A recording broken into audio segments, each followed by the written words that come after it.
Hello, I'm Eagle. Eagle Gardens. Eagle Gardens 1 on Instagram. And this is episode 738.5. And of course, this is a Weed Nerd World. I got a message for the farmers. Tell them never stop. System Trying to push us out of the crop. See, there's a difference. Can't wait to see him again in Michigan. Corporations take control. Ain't got no soul, ain't got no love, ain't got no passion. Just hell yeah. I got some passion. What's up, banana farmer? Cheers to you. Get this chat popped out. They don't understand how hard Man, I don't know why, man. This song, ever since I heard it, I said, oh, special meaning for me. Scarecrow 420. Cheers to you, my friend. Got ghost in the chat. Gotta work together, help this culture prevail. Love that. Good tune. Hell yeah. Cheers. Cheers, man. Ganja. Scarecrow. Ganja ghost. I think I might have got that one twice. Cheers to you guys. Cam the Canna Man. How you doing? Sideways drip.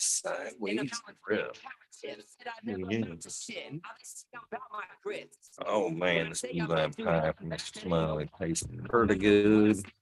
What's up, Jack Beanstalk? How you doing, my friend? I don't want me to testify. I stay solid, petrified. I'm still you guys smoking it. Used to be on stage with no jewelry. Ain't with the tomfoolery. Y'all tripping ain't fooling me. My roots go too deep. Can't pull me from the soil unless you cut off my feet. I won't retreat. Oh, how was your guys' day? If I don't back down, I'm a contender. If you High Tech Redneck, what's up? That's a new name. Cheers to you and welcome. Just hanging out, kind of smoking to the Weed Nerds rally, I guess. And hanging somewhere else, I guess that's always a possibility. Smoking some prime Skywalker. Hell yeah.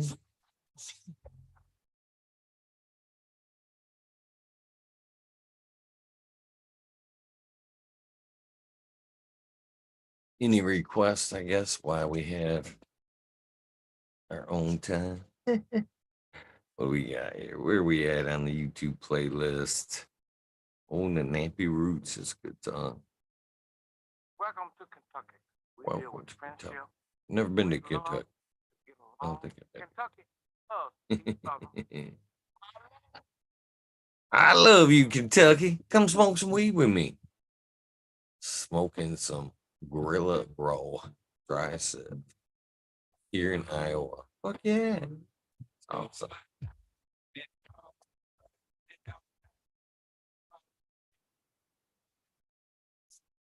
What's up, Roy? How you doing, my friend?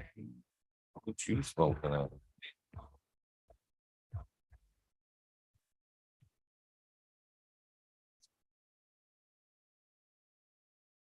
Okay. Plain seen average man when the rest was a shame.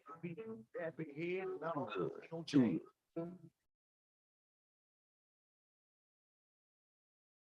Chat's to a hole. What's up, guys? What the fuck, man? What you guys been doing today? How's your weekend? What is going on in your portion of Weed Nerd World? I guess better way to put it. Wedding cake times pineapple jump. Nice. What up, Mr. Red Pill? Cheers to you, my friend. Hopefully you've had a great weekend. Middle of a great weekend anyway.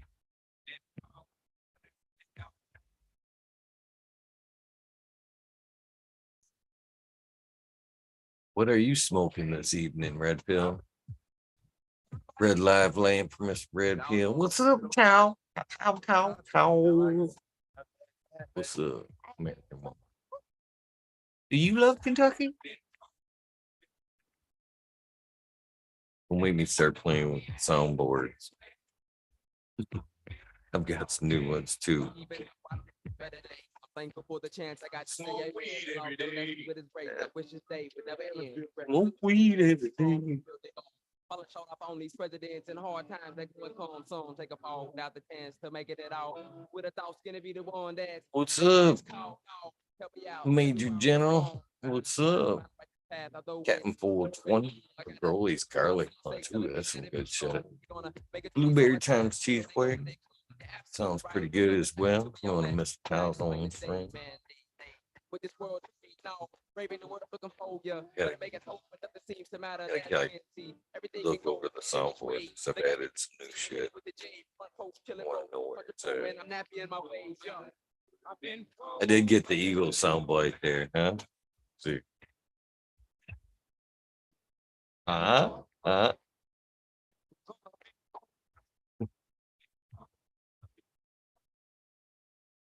Major fart noise. Major, you making fart noises. Green fingers. What up? What up? What up? Coming in. Gordo. What up? Cheers to you. Welcome to the show. Me Autoflowers, tip of the morning to you. Oh man.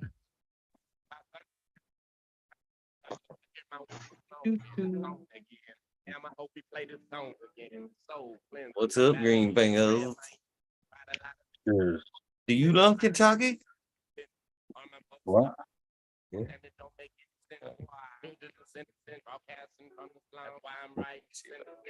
What is that? What's up? Cheers.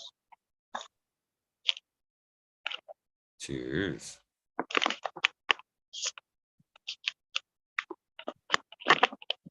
How was your day, man? It's all right. What you smoking out tonight? Just some roaches. Almost there. Tearing up, looking at my bag, just thinking about it. Adapting to normal life sucks. I want to say that right now. Okay.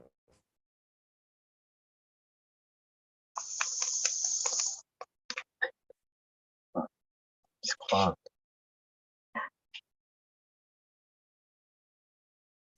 So, how was your day? Is it hot there today? Yeah. Got hot, then it got cold, then it's cold again, and then yeah. Not really cold, but from 100 to 70 is fucking a difference, you know? It's like quite a swing. It's like, what the fuck? It was 100, now it's 70. I don't like it. Takes a lot out of me. Makes me tired as fuck. I'm Yeah. like, man, I'm sweating. Now I'm fucking putting on long sleeves and pants. Like, what the fuck? Like, yeah, every year, same shit. I used to ride around without with just pants on, and I'd wind up taking off my shirt and roll my windows down and just ride with the coldest air hitting me, like, cause I'd be so hot still. Cause I used to run hot. My body changed, I guess. Now I'm fucking cold all the time. Getting old. Poor blood circulation in my body. It's That's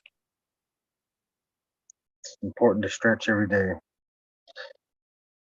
I try to stretch it every day, at least put my palms on the floor. You know what I mean? You know, see, I start my day off on the floor because I sleep on the ground. So when I wake up, like the whole act of getting up, just all the blood circulation and flowing from me laying flat and pumping to get up, doing that first sit up kind of shit and raising up off the ground, like rising from the dead. Like that's how I feel too. Like finally I get to get up off this hard ass ground and start my fucking day. You don't want to sleep long when you're sleeping on the ground. You're like, short and sweet, you just want it to be done. You're like, I just want to wake up as soon as fucking my hours of needing rest are over. Like, that's why I don't sleep on a bed, because I won't wake up. I'll sleep on a bed for fucking ever. Like, Can't wake me up for shit. Like Man, I nothing. slept on the ground at the Bigfoot event, or not the Bigfoot, the Big Clouds event, just long enough to know that I didn't want to sleep on the ground. Just long enough to know I didn't want to sleep on the ground. Yeah, no, that was my homestead life. Was me laying on a bunch of dog beds that I threw all together, like, and then I just fall and lay on them. By the end of the day, I was so tired that it didn't matter what position I was out like a fucking light, like just exhausted from trying to survive. Like, so I wound up laying on the floor a lot because they all had the dog beds, and I was like, "Fuck, there's no space for me, you little fuckers." So I just sleep on the cold concrete, and then I got used to it. It's like, fuck. It's like better for my back. Feel more grounded, even though that's some bullshit. Because it's carpet that I'm laying on with a little foam pad and shit that's underneath the carpet and all that shit. It's not really being grounded. Just feel closer to the earth. Bullshit too. Excuses I make to feel comfortable on the ground. It's my whole life. Excuses to make myself comfortable. Oh, I'm fine. Making excuses, justify it to yourself. Is that what I'm hearing? Yep, every day. It's like, yep, that's why I do it. Like, there's no fucking reason why I do this dumb shit that I do. I could sleep in a bed. I got a comfortable ass bed, but like I said, I'll soften up and get lazy. It's not good. So I stand here all day to try to stay hard too. Like, just stand all day. Don't sit. Like, cheers, Captain. You don't need to Long try. time. They have pills to make you stay hard all day. Just kidding. Oh shit. I went there too. I didn't even notice that I had said that Walked right into it. Rock bottom. shit. I fucking did. Damn, son, you just hit with the wow effect. Oh, yes, Damn, I indeed. just spilled fucking a drink over that one. Son of a bitch. I got pills for that. That's awesome. You know a lot about that, Cat. Oh yeah, I buy those all the time. I buy them by the box. Shit. Hell yeah. When you get 50, over 50, man. Man, I got a few years. I only got about 20 years left now. 10 years left? Holy shit. I'm almost 40. So damn. Excuse me, guys, why I do clean up this mess I made because I did spill my drink on that one. They funny. do make pills for that. I thought that was just another one to say. Like that was funny, but you actually did spill your drink. It sucks, yeah. You did your job, Eagle. See, if you were a comedian, that's like the top fucking, like, you made it funny. It's like somebody spilled something or laughed it out. Yes. What up? Conjugals. Cheers. Oh, I'll be right back. I gotta go get my coffee. Okay. Cheers. Son of a bitch, I spilled a lot. Wish I drank coffee. You guys are gonna hate me in this soundbite where it's all said. What? You just made another soundbite? Yeah. Nice. I don't really care. Not too much. Yeah. Things are funny.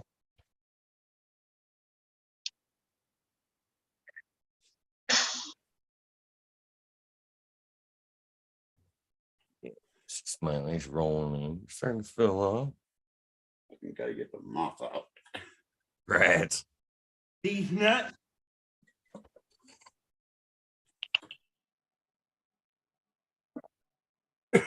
What's up, Smiley? How you doing? Pretty good. Pretty good. Saturday night. What up? Saturday night board, playing with the soundboard. Yeah.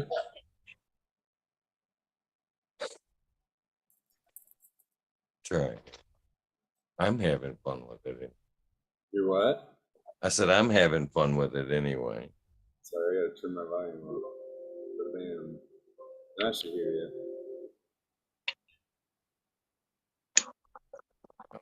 You smoke now tonight. Platinum cake. Yeah.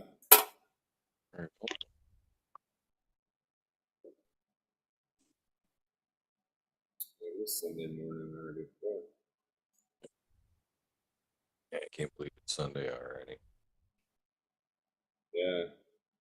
That was cool to see Pedro, man. It's cool to hear from him.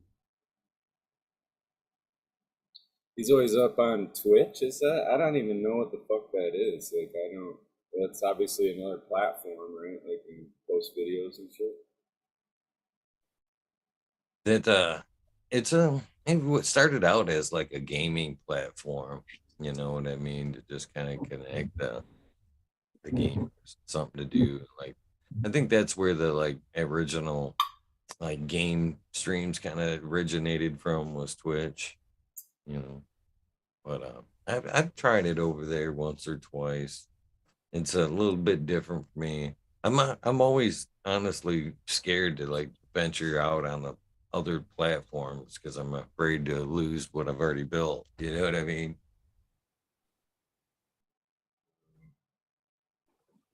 Maybe. Well, it's just extra work. It's always an extra download or an extra. So I tried cannabis for a minute too, and it was killing my phone because, like, if I upload it to YouTube, it creates a file, and then if I upload the cannabis, it creates another file. You know what I mean? So it's always like killing my memory.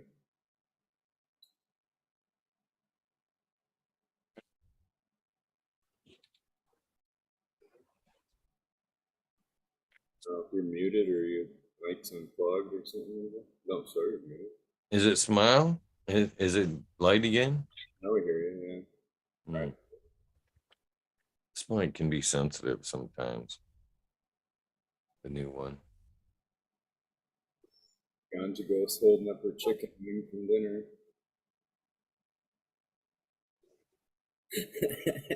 It looked like a chicken wing. It's a chicken nugget. Yeah. Who's got some sauce? You don't have one of them vent dippers, do you? Oh, what? I went to the Five and Below store with my daughter, and they had these like, they were chicken McNugget dipper holders for your vent holder. They like clip into your vent, and you drop the dipping sauce in there. And it actually came with like a 2-pack. Like, you need one for each hand, I guess. Yeah, that's fucking genius right there, dude. Yeah, that would come in handy when you're like traveling and shit. Can you like throw it in there and turn the vents on high and like warm your sauce?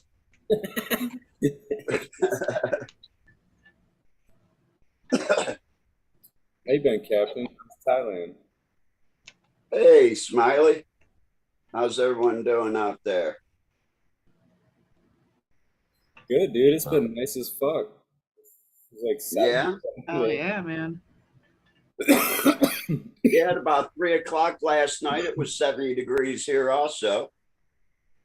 Yeah, but for us here, late October, it's fucking, that was nice. A little stretch of 3 days there. Yeah, the beginning of the week here was like in the 30s. Yeah. Got out Because Southern Ohio was 26 the other morning. See, I was saying that I don't think we've had a bunch of freezes, and then I think I was talking with Big Jar, and he was like, "Yeah, it's like we've hit like freezing a couple times already this year." But I don't know. Yeah, well, cause like my outdoor plant is she's just green as fuck, just doing her fucking thing. Like, she don't care that it's October. She's like, whatever, you know. Like, I don't know. I'm kind of waiting for her to show some kind of fade or some shit, but she don't care. It's been cold, no purple, no nothing. Hey, carpenter at anything at night? No, dude. You got 4 inches. Not all outdoor plants fade. Not all plants fade. Right, yeah. But she just keeps filling in, man. Every time I go out there, the buds seem to be getting denser. So I'm like, well, whatever. She's happy, I'm happy. Fuck it. Like, I don't got a deadline or nothing. What I'm happy about is I just paid my electric bill and it was $27 for the month. Yeah, you got your room going or what? You said you I've planted a bunch got of seeds, right? I've got some lights in a room. Okay. I don't know if you call it going yet, but there are lights in the room. Hey, man, it's something. Gotta start somewhere. Fuck it. Lights in the room and cups on the floor and little things popping up every day. It ain't all glamorous, is it? It's like, Hell no. And wait till all the work comes in too. yeah, filling pots and transplanting. But I get to do that tomorrow.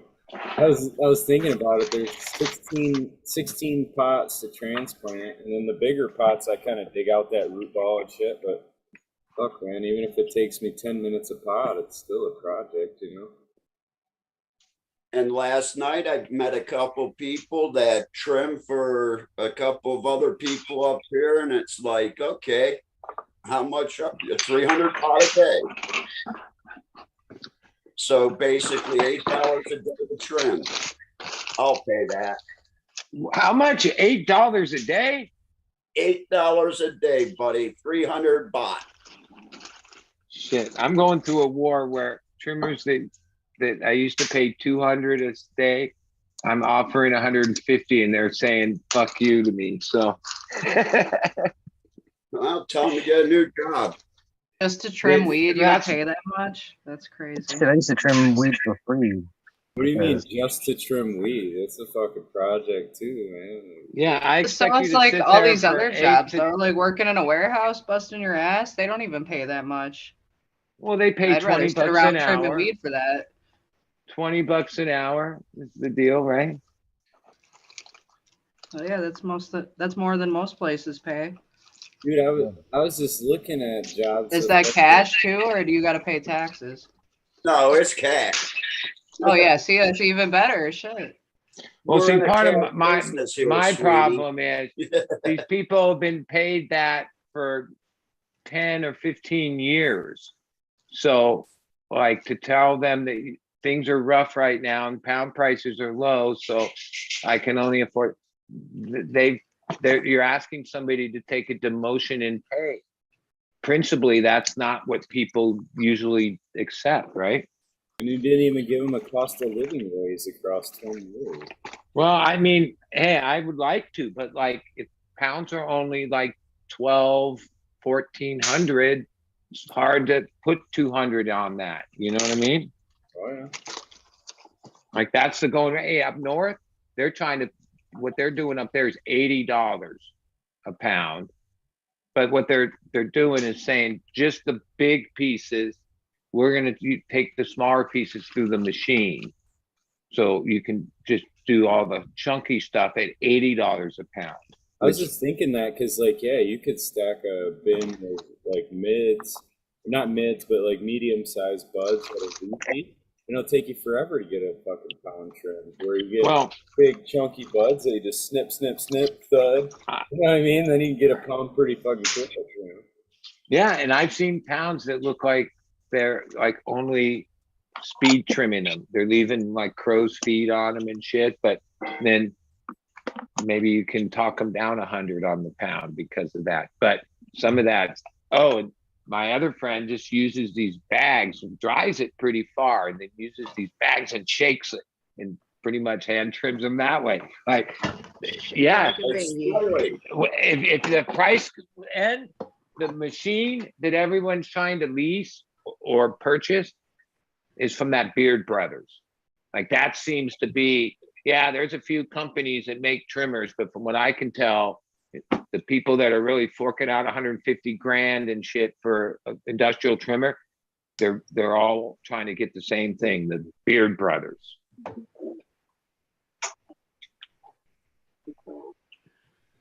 Well, it The was guy top that of the line. has them for lease up in like Ukiah. Yeah, his business is so brisk. If you call to try to lease one for a week, he'd tell you the earliest you could get one is like mid-January. They're booked until then. That's like, so if you didn't already make reservations earlier in the year, you're fucked till January. But way I understand it is why that machine, and even as a person that owns it to lease it out, you take this big deposit in for the cleaning fee. And if they don't clean it at that standard, then they lose the deposit. But the machine can be completely taken apart and cleaned to where there's not even a crumb of anything left on it. That's cool. And that's, where the other machines, yeah, they're not.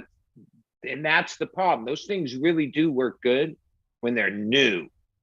But like, as we all know that deal with weed, that resin and the buildup of that resin, even on scissors or anywhere, it's not an easy thing to keep clean. And on a machine, if you don't keep your machine perfectly clean, then it's not going to work as up to standard, right? But the Beard Brothers design is like industrial enough that the whole thing disassembles. I guess supposedly if 2 people can clean it completely, 2 to 3 hours from like breakdown, put it back together, perfectly clean, 3-hour job. Are you talking the Green Bros or what? I've never heard of the Beard Bros. Beard Brothers. I think they're in Vegas. They make, maybe I haven't, that's the You name. have it wrong, I think, a little bit, buddy. Something Brothers. Green, I think Smiley's got it right. Beard Brothers, I think, have like a Oh, that's a YouTube brand of thing, bud. don't they? Yeah, that's okay. Yeah, whatever that one is in Vegas that they make there, the trim, and not the cheap ass model, the real super model. I think is around 100 and some thousand. 100,000? Well, Yeah. just 2,000. I mean, these guys aren't fucking around. Outdoor growers up there have thousands of pounds to trim right now. No, I know there's a project. That they only are expecting 500 to 600 a pound. So like you start talking about trimmers, well, the math doesn't work. Nope. Math's got to work. Or something's got to give. Well, it's like the one thing my friend works with, well, he's really a hash maker, but he's sucked into the whole harvest this year, is like either they figure out a way to get a hold of one of these machines or the whole thing's going to hash. They're not, there's no, the price doesn't allow it to be hand trimmed. But even with hash, you're still paying the guy that's making the hash too, Well, yeah, I mean, there's a lot to that, dude. Yeah, but you're cutting down the processes, Smiley. What do you mean? Yeah. Well, if you don't have to pay someone to trim it, then someone that's washing it can wash a hell of a lot more at one time than someone can trim in a day. I mean, they bucket straight into totes and deep freeze it within half hour of cutting it. Like that's, and they harvest starting at 8 at night till 6 in the morning. Sounds like a horror headlamps. story to I fully me. understand How like large scale growing's already gonna fucking run the market. You know what I mean? Like you're talking about either it's flower or it's hash. So now the large scale growers are, pushing hash instead of the flower that people love, or vice versa. When they come down, that's what I'm saying. When it comes down to large scale recreation, we're going to be stuck with just a limited amount of cultivars because it's going to come down to convenience for these large scale growers. They're not going to want to do the pheno hunting and shit like that. They're going to fucking pick a few and fucking roll with it. Yeah. No, I mean, once that they can calculate the numbers on it and they know this much and this much and that. Yeah. Cheers, Tom. Me all flower rolling in, but he don't hear this yet. Well, I mean, Yo, what up, last year, Eagle? Weed more Tour, people Buddy Lee, took their- Smiley, Green took Fingers, their, Mio. Sorry. Yeah, Captain 420. And What's it is up, Green Mio Bros phone? out of Vegas. Yeah. Peace, everyone. Green Bros. All right, Green Bros, not Beard Bros. All right. But yeah, you know what I'm talking about. And they're really good quality machines, like 100 and some thousand bucks.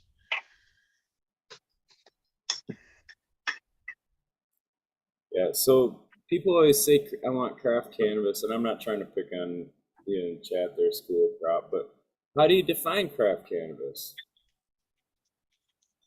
Well, it's what Small scale, hands on.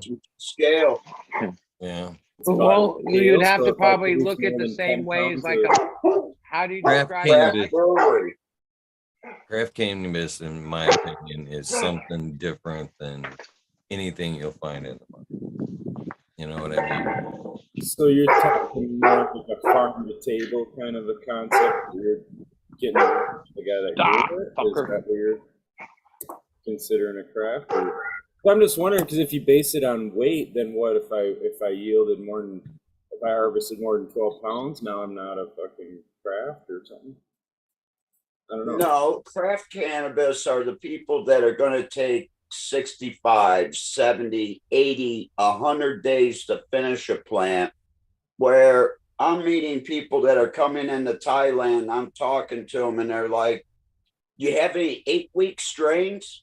Because that's what we run at. We run at 8 weeks and chop it down.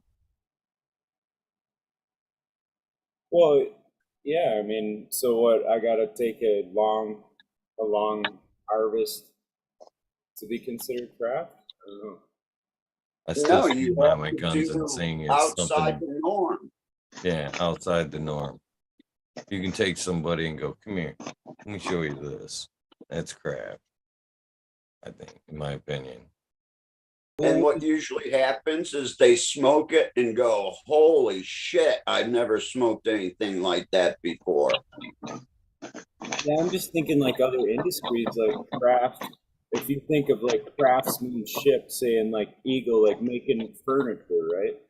Like they got companies that can mass produce furniture all fucking day long, but right, they're not gonna make a piece that's like you would make personalized if you were to build me a chair, say, right? Like there's a one of a kind fucking chair, so I don't know. I mean, would that mean What you're about craft beer? Craft beer, I would consider that to be a small batch, something outside the norm. You know what I mean? yeah, because like craftsmanship, I guess, would be still the term with it. You'd have to have your craftsmanship in it. But like even like craft beers, they're doing the stuff that's really outside the mainstream too. They'll do like the extra stouts and the weird fucking ales and shit like that. That's not done on a large scale. So maybe craft would depend on types of cultivars you're running. I don't know.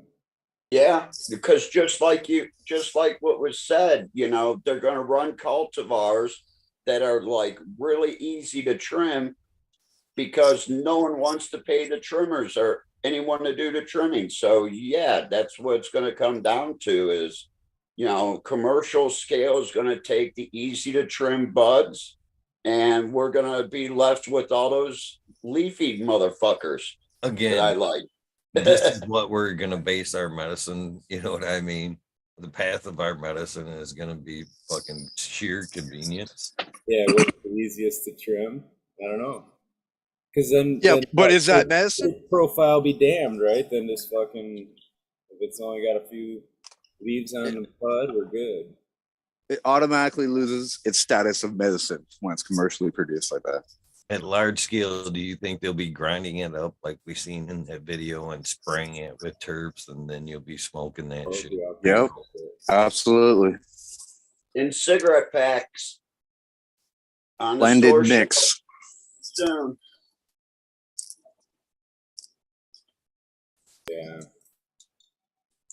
I'm just trying to make conversation. I don't know. I mean, like, yeah, I mean, can you say that you would be a large scale craft farmer then? I mean, is there any kind of, because I would think there's quite a few out west that got large square foot if they're looking at canopy size, you know what I mean? Like, And well, then now we're taking it back to the term craft. Are you fucking hand manipulating it? Are you fucking, you know what I mean? Are you crafting the plant? Are you going out there and training at it when it's that big of a large scale? Or are you just dumping clones into a field and you have craft cultivars? You know what I mean? Or are you putting some craftsmen into it? Is it necessarily your teas? Or are you training the plant? I think that's kind of where the craft comes into it too. I mean, according to like the definition you're trying to, push along there. And I do. It's all the above, really. It's the hands-on. It's something that's alternative to the market, and I think it's a small scale. And you know what I mean? Smaller scale than can be handled by.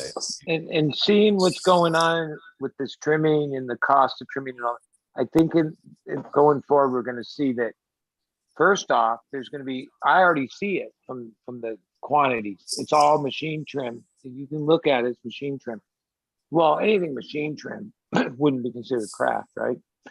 I mean, even though somebody could at a small scale use a trimmer, but I think one telltale sign to differentiate craft will be the hand trim. One thing. I agree. I could agree with that for sure, man. Another thing, I mean, you look at Operation like Jungle Boys, and it's like, well, wait, they're not craft, right? They're commercial. They beat the shit out of that shit. You see that one video? I'm pretty sure it was them. Where they're using the buds like drumsticks on the fan fucking trimmer. Just that circle thing. Come on, we all have done that. Those fan trimmers are stupid. I mean, no, you know what they're gonna do? They're gonna do what the University of Mississippi does. Eagle, let me share the screen. I'll show you guys what they do. Grind it all up. Grind it all up. Of Alex Hardy Seeds and all. Alex, you're always welcome to join, by the way. The definition of craft is skill and experience, especially in relationship to making an object.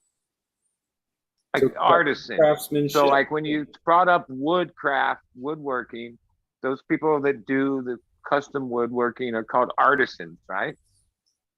And artesian work. Yeah. All right, check this out. Quick and easy though. Hold on. All right, here we go. I want to be right there. Yeah, I'd let you. None of it. And this is drying. Drying is basically done in forced air. Oh, shit, you can't even hear it.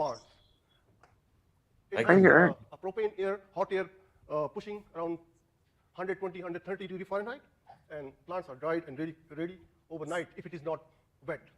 If it is, the plant is wet or it's rain, it might take a little bit more time. So these are typical dried birds. This is the processing machine we use at the Ole Miss.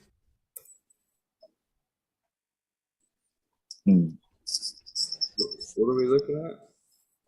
Oh yeah, I thought you guys could. I didn't think you could hear it. Yeah, he was talking about something. He said something about propane, didn't he? Or maybe I. They dry it, dude. They dry it in one day. They put it in tobacco, I guess, drying barns. They're just like big shelves with screens, and they pump it through with 140 degree temperature air. Then they put on like crumble it up, and people actually trim it a little bit, and then they so they remove all that they cook all the terps off and then trim it a little and sell it. Yep. Trim it a little. Then they put on that conveyor belt and they extract it. The whole thing's extracted. I'm pretty sure just about every terp that we enjoy vaporizes off under 140 degrees. I think it's still protected by that trichome though, and that fatty layer, right? Of course it is. Well, it has to be. The few times I've ever had like flash dry happen, like a quick dry due to low humidity, the bags might have been great, except you couldn't smell shit. The smell was gone. Like when shit dried in 5 days under 20-30% humidity without 140 degrees, just Never had dry that ass happen air. with my dryer. Never had that happen with my dryer. That should stink just as good as it ever did coming out. But it only got to 70 degrees, right? Or 79 degrees. Yeah, it wasn't cooking that hot, but still drying that fast. Drying is basically done in Mm-hmm.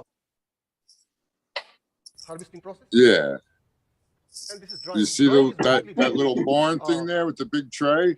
in forced air, typical tobacco barn. That's where they stick it in there to dry. It has, Then they propane take it air, out, hot air, and the people pushing trim it, around bucket a little bit, 120, 130 and then they degrees put it Fahrenheit. in that. Plants are dried and ready overnight if it is not wet.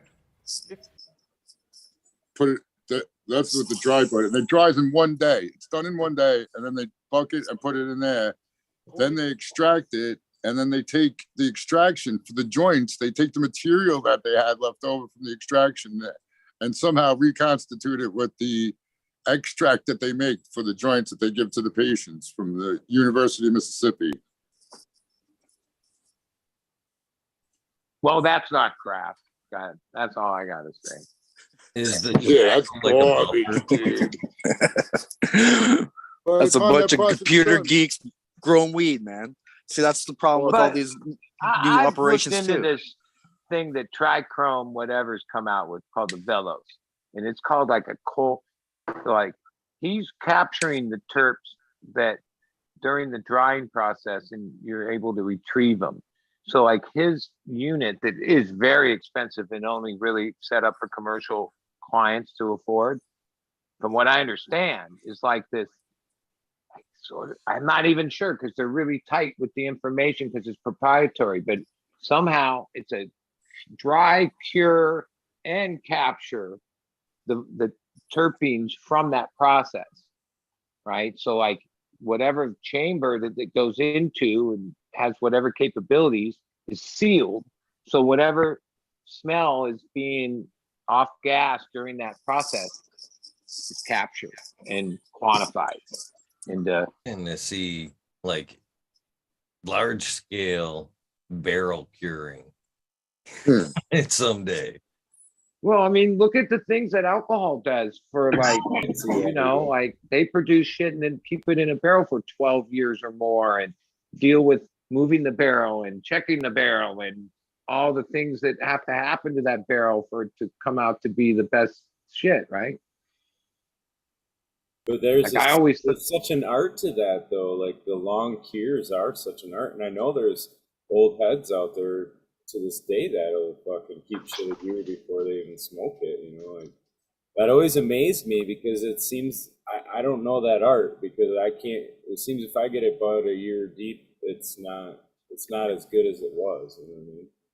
So there's definitely something to that.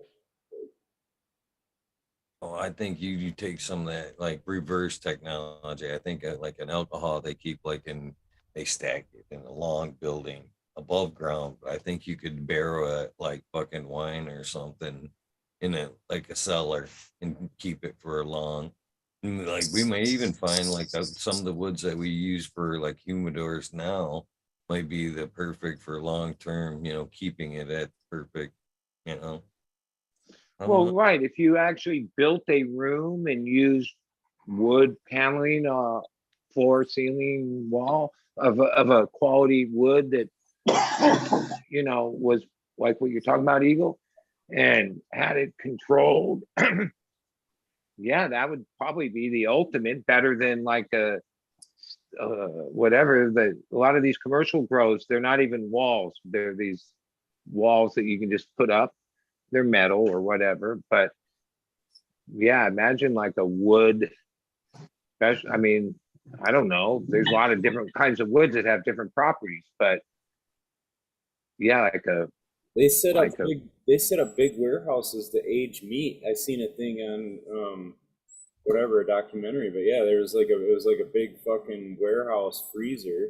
But they and cheese. And they like age meat in there, and it's all tagged and shit and dated, and like fucking half sides of beef and shit just getting aged in there.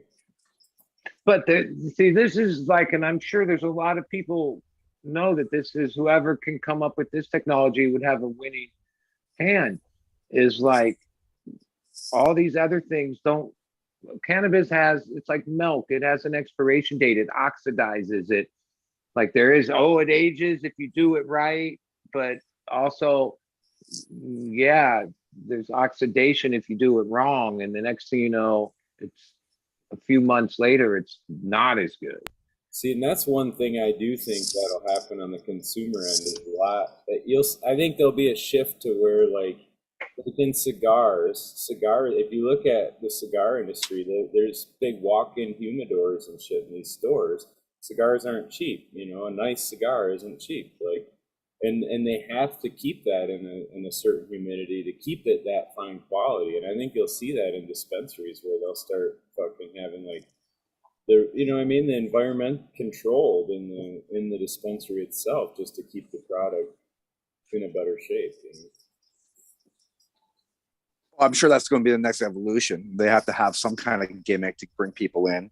Oh, they tried the moon rocks and we'll add keef and we'll coat it with hash. Well, now we're going to treat it as though it's a better product and demand that extra price, even though it's just a fucking freezer. Hey, what is a moon rock?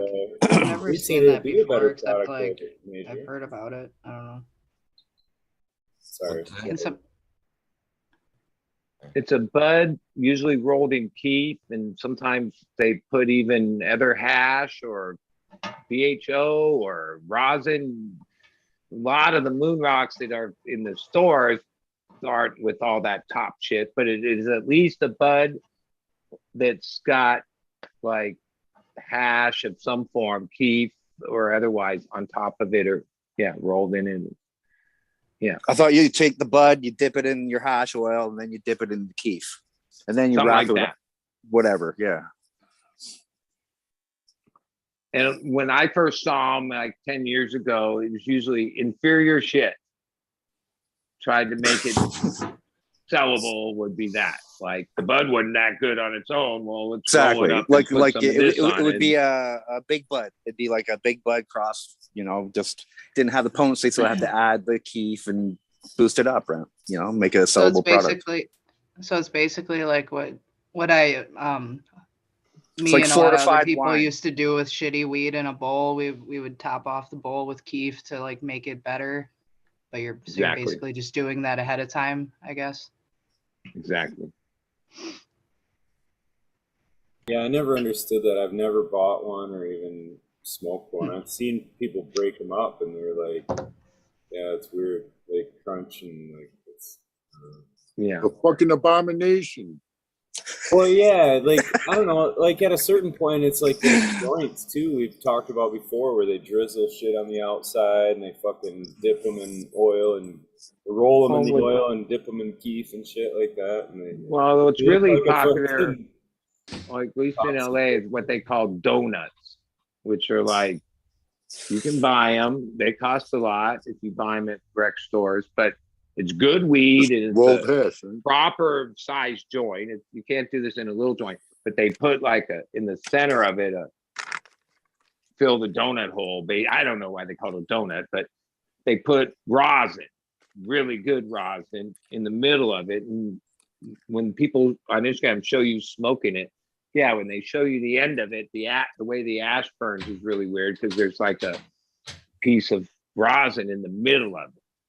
Now I've done that a bunch. Now, if you don't really roll it perfectly, most likely it's gonna like run or do weird shit. And people have to hit it slow and let it keep catching up and those are expensive because it's like a gram of rosin with like 3 grams of weed at a retail store in LA. So a donut's like $50. The thing with the moon rocks is you had to wait to like the second or third day of an event and then go back and buy the moon rocks because by then they've dried out. So all that hash oil that was put on there dries out. In like 2012, there was a company, I forget the name, Moon Rock, something, whatever. They had a booth at the High Times. I remember they had these glass cases where they would have these really beautiful fucking buds that were, like you say, oil and then rolled in the shit and then more shit on Dr. top. Zodiacs. Yeah. Like they those looked Dr. really good, but Dr. Zodiacs, moon rocks. They're the first moon rocks that I seen on the market. And then somebody came out with sun rocks, Corrupt, or one of the rappers. One of those West Coast rappers came out with sun rocks right after that. But, Enlighten us. What the fuck is the sun it's rock? just like the hash Yeah. oil instead of the BHO. One was BHO, one was hash oil.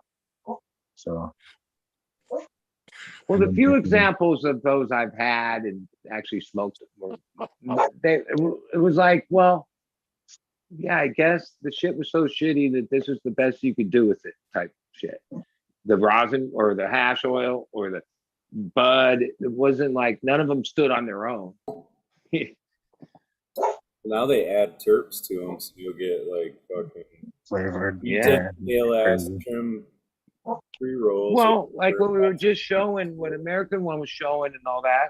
Like, imagine if you dried the weed at 140 degrees and grounded it all up and we're headed to pre-rolls. Well, why not give it a little spritz of terps back at the end, right? Oh, no, dude, spice that shit up. That's how it's gonna be. That's how they're gonna end up putting the joints in cigarette packs. Yeah, they do it already. It's gonna be Babes. just like tobacco. Yeah, no, I mean all that's coming. Well, what's People like what's those the flavored pre-rolls, national flavored gas wraps. station convenience store that just announced in Florida a deal that they're going to sell weed there? It's They're gonna sell CBD. no, it says THC, dude. But Yeah, they there's got a a lot of separate things that store. you have to read into it. That Circle it K isn't- up in Canada. Circle K. It's not going That's to, it. well, the ones in Florida will be on their property, like when they have a fast food place also on their property, but it won't be like you'll be able to go into the convenience store like normal, but the weed, they'll have a weed place there too on their property is what Who's they're going to be saying. running that? That's I- probably a. I thought it's only Dr. Boy. medical in Florida. How is that going to work? Well, it's moving forward in Florida. And actually what they're not trying to even sell smokable weed there. They're looking at gummies. And if you had just like all the other Concentrate. you had products people can grab conveniently at a place like that. So is it like That's- Delta 8 stuff that they're selling? Because Nothing Yeah, is being they've inked the deal for the future. It's a perspective thing. Like it isn't happening at the moment, but it's like one of those type of deals where, but I'm sure that that's the first of the deals. 7-Eleven will be right behind them, Circle K, whatever, Starbucks, whatever. Like once that dam breaks, yeah. Wait, like, the 7-Elevens here in Thailand are selling cannabis infused drinks. right. I mean, Thailand's an example with it's wide open that restaurants, Captain has shown me restaurants where they're selling weed, bars have weed for sale, carts, weed stores, food place, everybody's selling it, right? That looks good, like green fingers. Yeah, I no shit. only have 2 Suck balls on his left. chocolate balls. I I only want have to 2 balls left, dude. salty ball. I can't even eat those. I'll save my balls for later. But when I read the Circle K thing, I said to myself, I'm like, the sooner that happens, and there's for sure only going to be commercial shit sold at that scale, that will be the best thing for craft cannabis going forward, where Why there's is some differentiating line. There will be no Right, middle 'cause, like, line. in They'll this either be beginning of killer or garbage. Yeah. Yeah. Right, because in this conversation, we started asking, like, well, what is craft? Well, right now, that line is pretty blurred because there are like In-betweens, semi-commercial yeah. type people producing craft type cannabis. But eventually, I think close. commercial, you're right, commercial will end up being exactly that. And Mhm. then there'll be Strictly room for for the other side. And Well, one what is going to pricing be the won't definition of affect the craft? other. Hand trimmed, and how you Dank. hand trim your Dank buds? Is it weed. going to be like only Dank. touching the stem? The No stuff touching that the bud comes out of my itself? garden. That's all you guys need to know.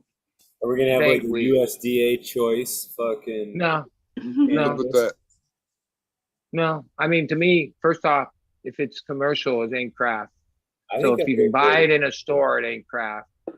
So If you like, run it first off, through one of those machines, it ain't craft because you take off all the trichrome heads. right? If it's in Because metric, I'm it's seeing- not craft.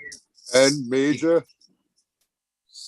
you're supposed to say if it's an auto, it's not craft. Come on. Come on. He's right. It's obvious. He's It's right. not even It's cannabis. too obvious.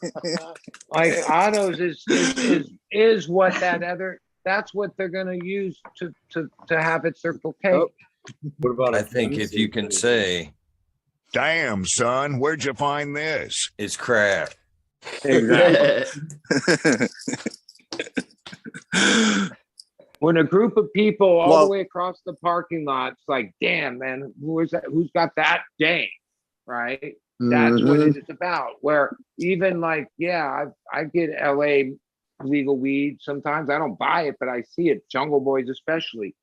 When you Yeah. smell it across the Looks parking lot, good. It's impressive when you show it to people and show them the name, but when you sit down and smoke it, it's at best okay or Yep. decent. It's good. I can't say it's bad. It's actually it's worth for smoking. Better the than legal cigarettes. market. That's pretty good for the legal market. But yeah, I would never call that. I think some of it is maybe it's like, Mm-mm. is there actually a loving relationship going on with the plant and the people growing it? And at a certain level, it just becomes like workers, and there's no more like the difference of, to me, the really good weed usually is grown with love, right? Dude, All the even way, if whether it's even living soil, whichever method you use, you put in Buddy that kilowatt. extra. You put in that extra work, and then that's what makes it what it Buddy is. kilowatt. Any of that good shit, like you're describing, going to the dispensary is glommed up by the people that work there before it even gets put on the shelf, probably. Yeah. Well, Mhm. I mean, I Many say of it like you guys this: are- the apple never falls far from the tree. So, like in the real hash game, the heady boy hash game, yeah, when you see these really beyond headiest fucking hash at these things, and you like inquire about purchasing it, oh no, we don't got any of that. We got this stuff. Yeah. And when you hang out with heady boys, yeah, they always got these fucking super jars. But when you really see what's being distributed, it's usually at a different level. Scale. That's the thing. Like when you start going, oh, Circle K, that's fucking massive amount of stores. To even be a company that can supply them 24/7, 365, you gotta be scaled up big. And once you scale up big, well, then so far we've never seen anybody really produce top quality scaled up.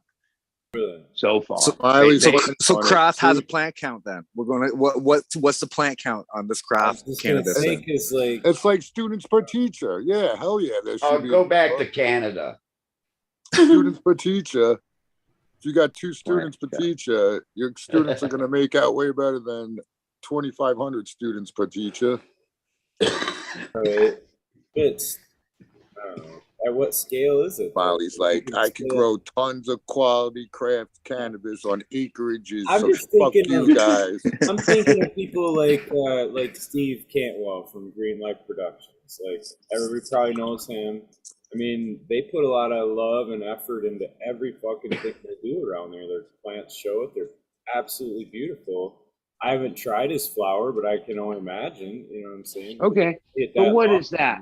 Across our whole country, is that less than 1%? That's gotta be craft, right? It's still craft. Well, okay. There's gonna be niches like that, but is that like 1% of the thing? Yeah. How long is it in the dispensary and how did it get there, man? That's where half of the shit loses its glow too, man. Even if it was good on the farm, by the time it gets to the dispensary, it's garbage, right? Well, that's a first good off, topic. I don't know. I'm not- I don't You gotta know if be you first have it in in line. Michigan or if there's places, and even in California, you couldn't get one today. And the people that got it finagled the system to achieve it because it's, and in Oregon and Washington, there's a couple too, what they call vertically integrated, right? Where then the math works because, oh, you have the grow and you also have the retail. So then there's room, right? Yeah. I think so. Most businesses are dealing with metric where it's like they're just a middleman, right? What was it, 320? 320, kids. It's Shit. 20. Cheers. So the amount of middlemen is the difference between craft and Not necessarily. yeah. All right. I mean, I think it gets down to like when There's a lot of people different have their aspects. own caregiver, And that's the craft. number of people that you have working for you. So Because even if it's a 5, caregiver patient thing where like they have in some states, even if that person didn't produce the greatest weed for his patients, right? He produced pretty good weed or good weed. That'd still be craft. So it wouldn't matter. Craft doesn't necessarily mean it has Quality to be the best too, in my right? mind. It's like I guess the parameters of the operation, right?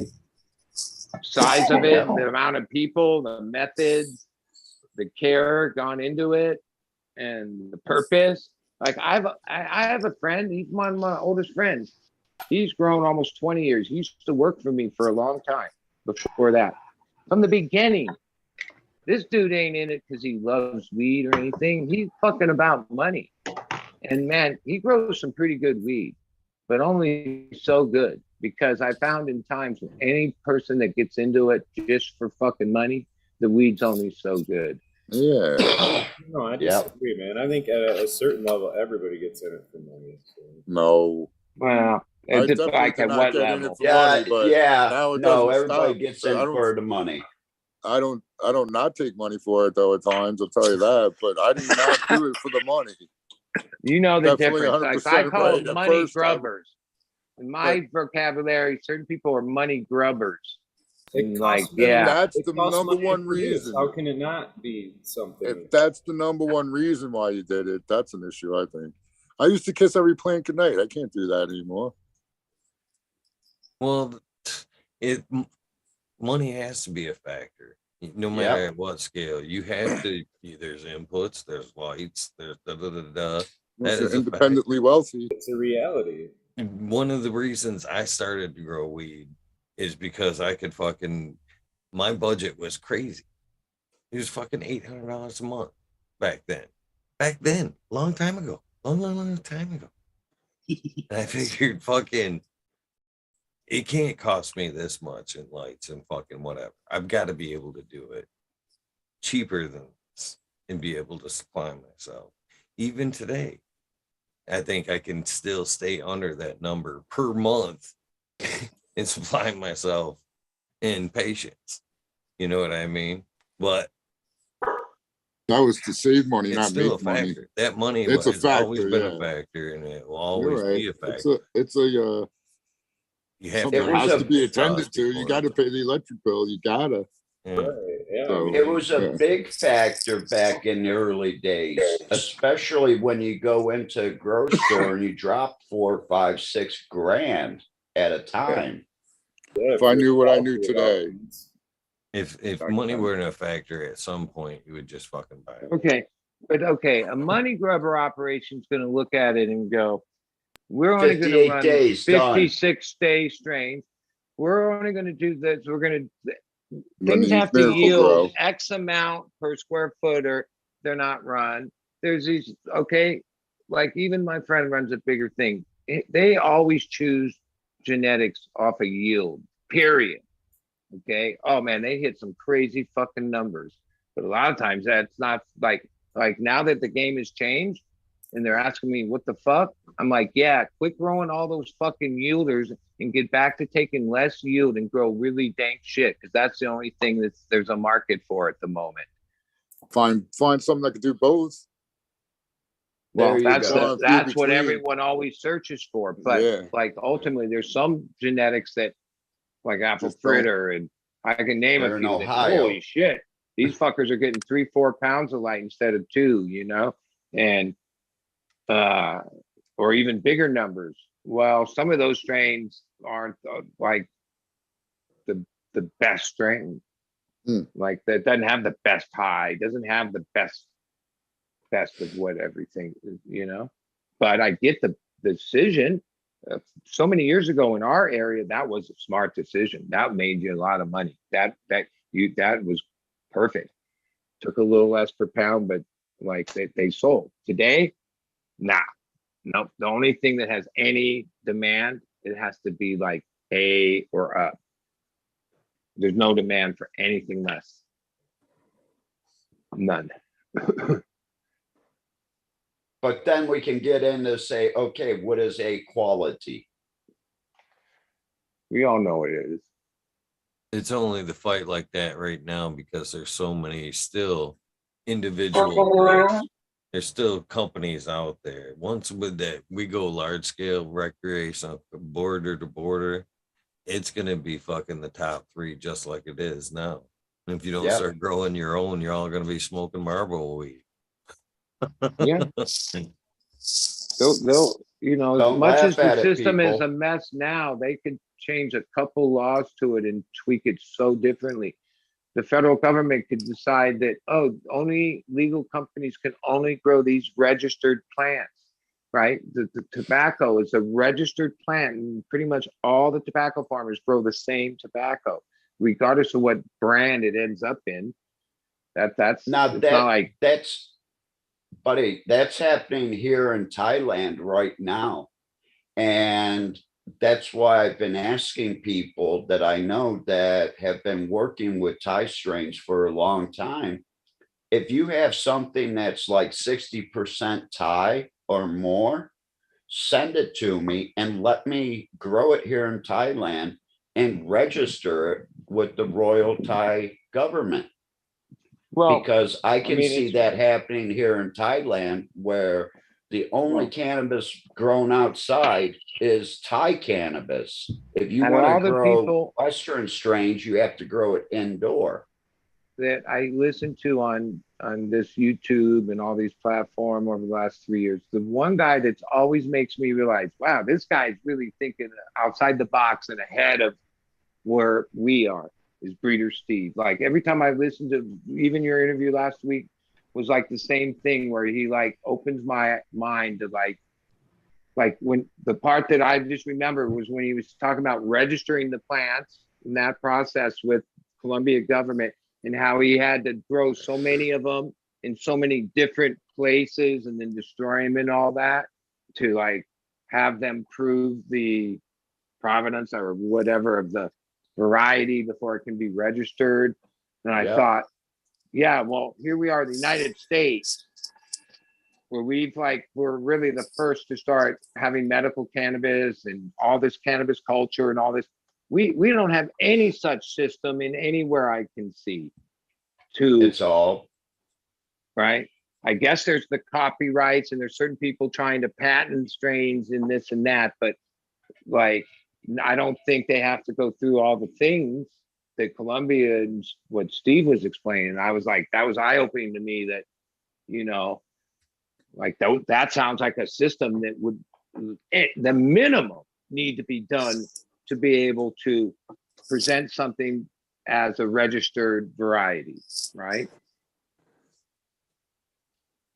And first, it has to be grown And so many where it other came things that from. guy taught, like just a lot of things where he seems to be like, and the one thing I realized is, well, yeah, Canada, Colombia, Thailand. Well, I'm in the United States, and somehow our fucked up shit, we'll be last to the table with all this shit, dude, because we're just like not thinking forward. Here and now, or willing to move forward. We're like, we got some weird system, you know, that looks like it's a mess and isn't really functioning well and have which just tells me that's not by accident, dude. Like there's big corporate, big smart money eyeing this whole thing out in the long run, and it seems like we're being played. Yeah, we are. We're being played the hardest. Well, I can only tell you, but I'll still be able California to get is 300 truly an ounce and up. in what they said, Tim Blake and what's his name said at February. Oh, an extinction event, and only like 40% of producers are going to be here next year. That is actually fucking happening. And even at these current numbers, people that are continuing forward, those numbers aren't gonna, they don't work. So they're just hoping for better days. But I doubt that, like, what about worse days? Right? And how many more are gonna not make it through next year? And then next thing you know, oh, well, I guess we better rely on Marlboro. Well, I think we should really look at what's happening, has been happening in Michigan. And you're going to start to see this. They're going to give you a grow. And then all of a sudden, since they couldn't pass it through the state, now they're going to all the little municipalities to try to put in these nuisance waivers or nuisance laws, like the smell. And, you know, you can't grow within 30 feet or 40 feet of your neighbor's property. Well, some of these places that they're allowing the grows, you don't have 40 or 50 feet in between your properties. That's like 50 feet is your entire property from side to side to your next neighbor. So you're never going to be able to grow outdoor at your house, even though the state law says you're allowed to. Well, I mean, look at a state like Washington State. They actually are the first to pass some of these laws way back, cannabis laws. Washington State, you know, north and west.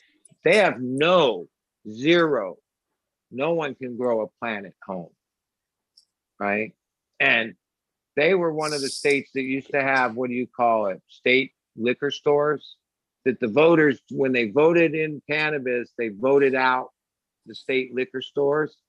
But then a couple of years later, they voted again and decided to give the cannabis regulation to the old alcohol regulation bureaucracy that was voted out basically because they were corrupt and the whole, right?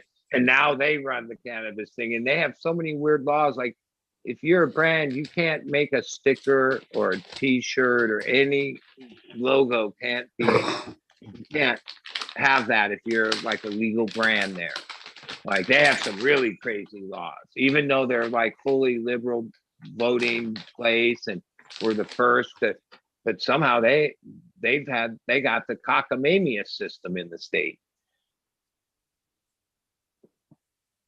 At least in my opinion. It's because of all the corrupt people that were in the government to begin with. And they said, hey, crony, pass it this way. And that's what happened.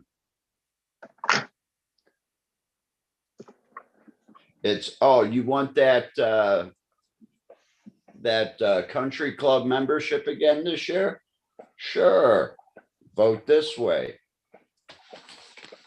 Well, in the two places I've seen like a little resistance in the last year was Michigan. A lot of it Spartan and the medical patient thing I listened to, and it seems there's some voice, right? Oklahoma had a bunch of people against metric, but it seems like the other side strategies just to roll forward, postpone and delay. Like the same thing happened in California in our area, where voters in these municipalities voted to have recreational stores, but the city waited until people sued them like let years go by before they implemented it, even though the voters voted for it. And then people sued them. And then they were forced after years to finally allow what voters voted for way long time ago. And it was just the bureaucracy of it. And then like even with the thing with Michigan, it seems like, yeah, they're just prodding along at their thing that yeah, there's an opposition voice, but that does it really change their what they're going to do? You know, No, there's an they just find opposition. a different avenue to get to it, is what it is. We blocked them through the state in Michigan, and then they went to the local municipalities that were having their city meetings or their village meetings, and no one goes to these meetings. So they're allowed to pass what's ever in the room because there's no opposition to it. And they just don't like put it, oh, we're going to be talking about this tonight. Or if they do that, they do it like a couple days prior to. So we really don't have the time to gather the people. And us cannabis people, we need to gather us, because if you don't gather us, we're not going to work together. Well, like even like I say, that's the only places in the state all around that I hear any resistance to what the status of what they're doing. California, our thing's a total mess, but there's no voice on the other side, right? There's no meeting, there's no rally, there's no any of that, right? Yeah, where's normal at? Well, they I guess accomplished their goal. They see, I mean, maybe they still exist as an organization, but I don't see them active at all. Do you? You used to be really active in it. No, they should still be fighting for the legalization of cannabis, period. Yeah, and protecting us from a lot of the Our stuff that we're rights. talking about, right? But we really don't have we don't have a national organization. And even like I say, in Michigan, there seems to be some, but yeah. Just never ever give them your real name. You'll be fine. The truth is, I mean, in my life, I remember being members active with Alliance for Survival and Greenpeace and these different organizations that at times we thought we were going to make a difference.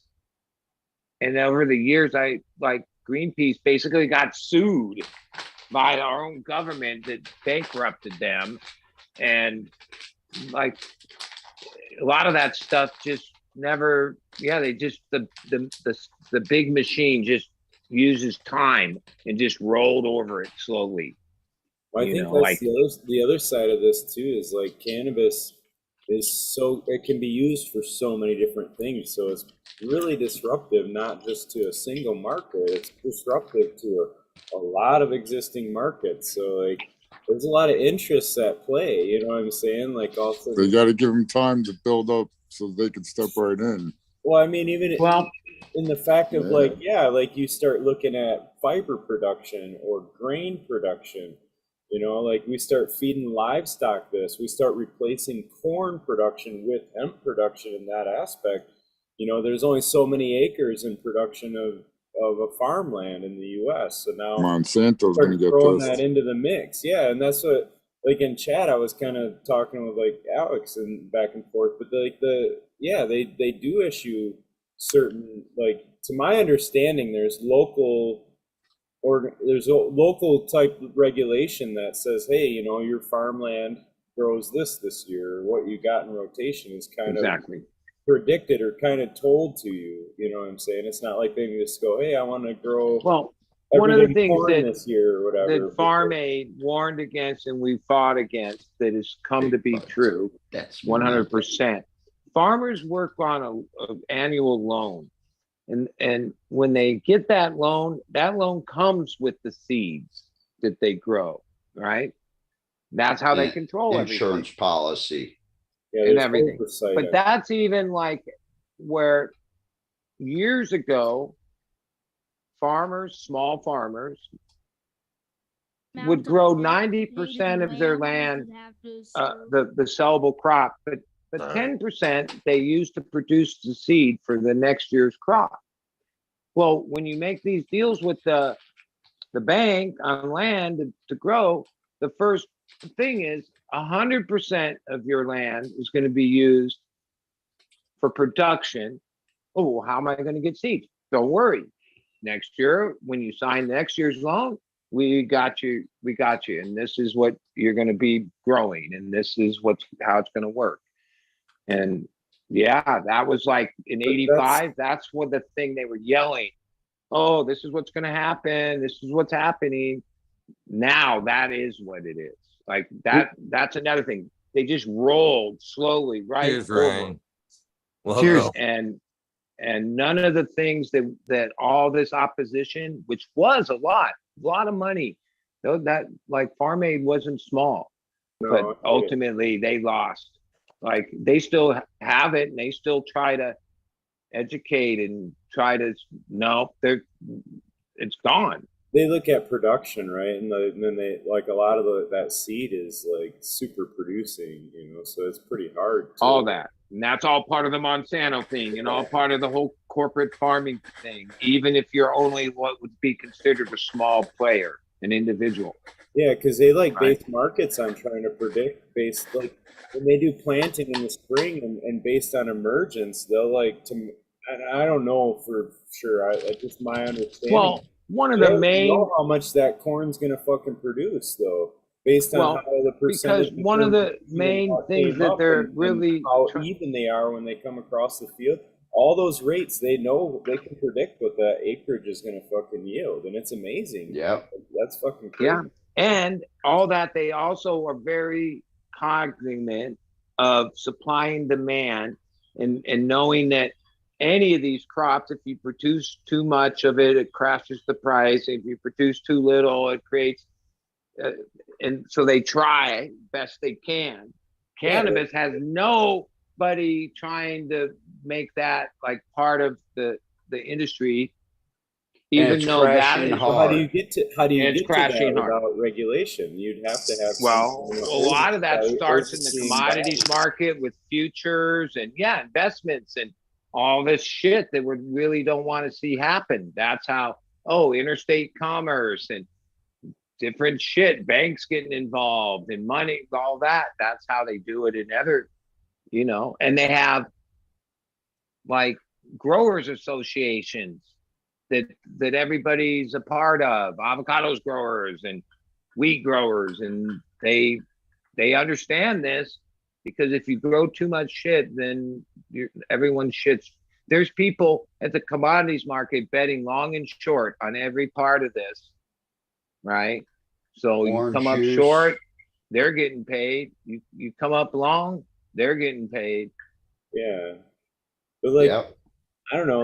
I was kind of bummed about the farm bill, as everybody thought CBD on the hemp shit, and that like those pictures that Ryan was showing the other night, where the guys chopping down 12-foot tall stalks, you know what I mean? Just a little tuft of fucking leaves and shit at the top, just all long stalks like that. Like I was kind of hoping to see a lot more of that fiber and grain be incorporated into like animal feeds and all kinds of different shit. But that takes like somebody to get the investment to build an industrial size processing plant of modern capabilities that can take it from that and make it into this. No, it doesn't seem those fields are usually dioecious too. I mean, they don't use feminized seeds when they do runs like that. So anything within,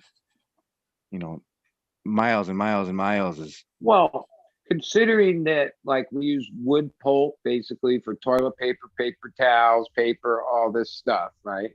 And why couldn't you use hemp pulp for the same products? Oh, easy. Because of the Pacific Northwest. Because of all the contracts that have been signed for 100 years. Don't forget, there's these people called the Koch brothers or whatever, these fucking rich fucks that now are really heavily invested in energy and other things. But where they really where their dad made all of his monies in wood, and they are brawny, like they are the paper, everything that brawny is, or that's just one of the brands of paper towel, but it's a huge conglomerate of paper products. That's really where, and yeah, you think they want to give up like 1% of their fucking gross? No. And cannabis and hemp would. Yeah. Right. That would mean these other industries would have to go, all right, yeah, well, we don't have enough anyway, so why not share a little market share with renewable products? They can make innovative fucking products from this stuff, like ethanol production. To my understanding, that's fucking like 5 times the amount they can get off hemp versus corn. So Dude, there, I've had this thing for 15 years for ethanol. It's a plastic corn scale that's 100% hemp. Right away, 5 times the production. Like, that's stupid not to, you know? It's the same way with the paper production with the hemp. You know, 1 acre trees or 1 acre hemp is worth what? Close to 50 acres of trees. It's something that ridiculous amount. When I was like, it all comes down to the people that have been in power and that controlled that part of our world, that paper industry. I must have heard Jack Hare give like pretty much the same pitch a dozen times 50 or more. times. Right. And all these, they were rallies for the vote, different votes over the years that we lost, but usually at the federal building in Westwood was a place, these cannabis rallies back in a long time ago. But I know what Jack Hare used to say. He didn't give a fuck. He never talked about smoking weed and recreational weed. He was 1000% about hemp and clothing and the possibilities, all the products and all that. Now, okay, he was old then. Okay, he passed on. But considering how big of an issue it is and what we're talking about, there's nobody else. Like who's waving that flag? And then someone like me could go, yeah, I support what he's saying. Right? We don't even have that.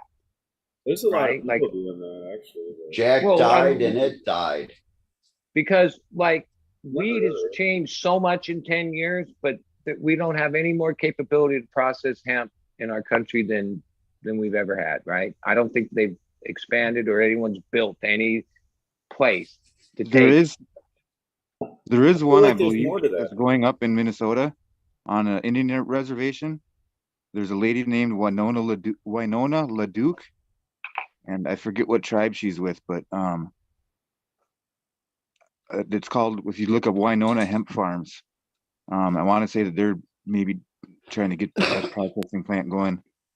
Because like Ryan, you're in the hemp thing or CBD thing, because that's what it seems to be.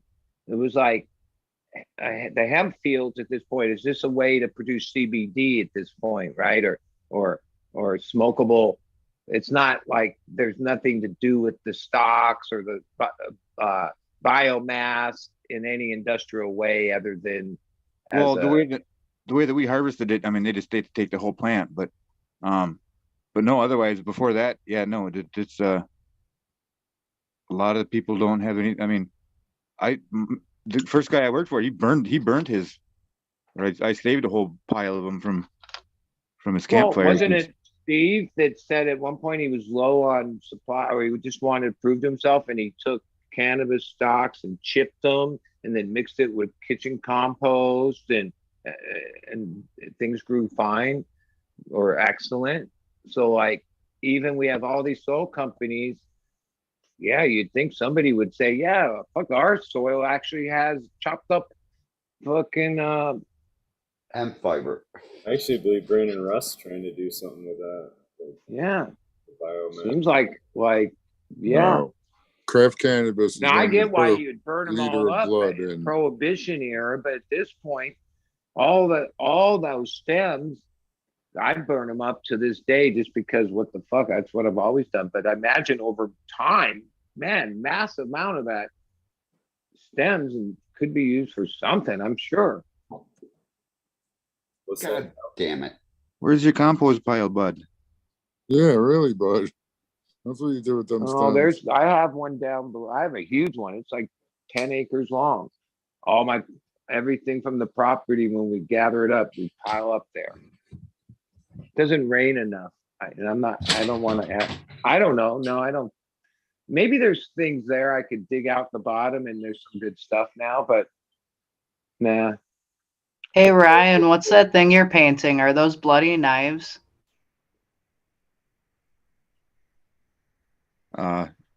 Just a disc, John Deere number 420 rotary hoe discs. Painting them too. You should have just said yes. They're bloody knives. That's what it looks like. It looks like a Halloween prop. Yeah, Smash was just asking me earlier if I ever cut myself on these things, but they're not that. I just make them look sharp, I guess, with the. But when that was being used on a thing, that moved around, right? The rototiller, right? Yep, there'd be like 24 of them in a row, all on and that axle. dug into the ground. So those things are like steel or like impenetrable pretty much. Yep, it breaks up the top layer. And they're really heavy. I mean, they're like 20 some pounds a piece probably. The Chinese Like stars. I guess they call that forged steel, right? Or Chinese throwing stars for giants. Yeah, they're it's stainless steel, or I mean, I don't know stainless, but it's And then because you're in a agri area, there's like junkyards where you can go and pick this stuff. I saw you collection of stuff. The sad thing is that these things usually get brought to the dump, but every once in a while you can save them. Or if you go at certain properties, when I reclaim them, I always try to sell things as parts first before I. Well, I mean, wouldn't it be just scrap metal too? Like, why would it not be? Yeah, worth well, I something? mean, because you could bring this whole trailer in for scrap metal and maybe get $200 for it on a good day, or you could, sell them for. I mean, there was, I want to say 24 of them on each implement. I don't know, like a lot of these I paid $15 a piece for them at the antique store even. But most of them are the ones that I personally It looks salvage. like the Major's fucking auto weed whoop.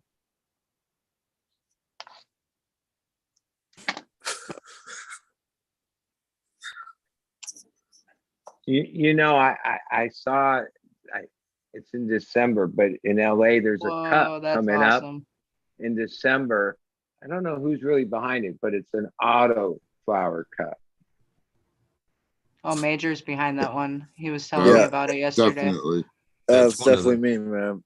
It's actually the worst flower wins. It's one of those reverse competitions. Yeah, it's like the one that gives you the worst buzz or no buzz wins. The one awesome that gives weed, you the awesome auto. I'm with Ganja on I'm this. ready I to go think to the work. Major's throwing it. It's like one of those things when the police used to call you and tell you won something. You're just trying to gather them up and give them photos, right? Autos rule. Remember they did that when How will they know if it's an auto or not? That's another thing. That's easy. No buzz. Man.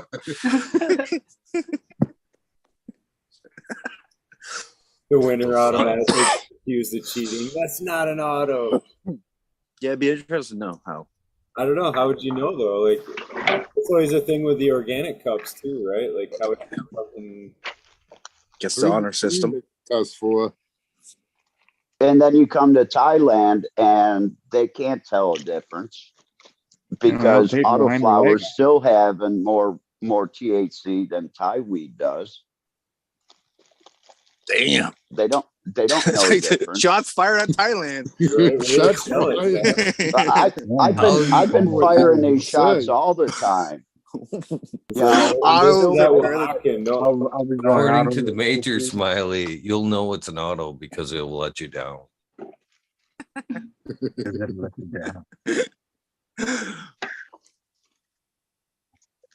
It's true. It's like when you look at your plant and you're not mad, you're just disappointed. Yep. No matter what you do, it's just done for. Yeah. One of those. That's an auto, bud. Yeah, we could tell. Yeah, I don't know. It's Come on, you it's cannot like, tell that's fucking auto. and if You you smelt cannot it, tell. you would roll it up immediately because it's clementine. So it's got that clementine gelato cross thing. Yeah. And I got pretty stoned smoking it. It was easy as hell to grow. So that's all I got to tell you.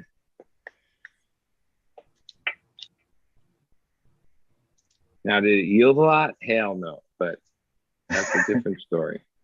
I don't know if you like easy bushes. That's your thing. I like easy bushes. Oh yeah. Some photo periods. Well, can be I easy grow a bushes. bit of anything. There's not a pot plant I don't like. So I like all bushes as long as they're clean. and I took 100-gallon No bugs. pot, No like bugs. fabric pot, and I think I grew 11 autos in that 100-gallon, just all right next to each other.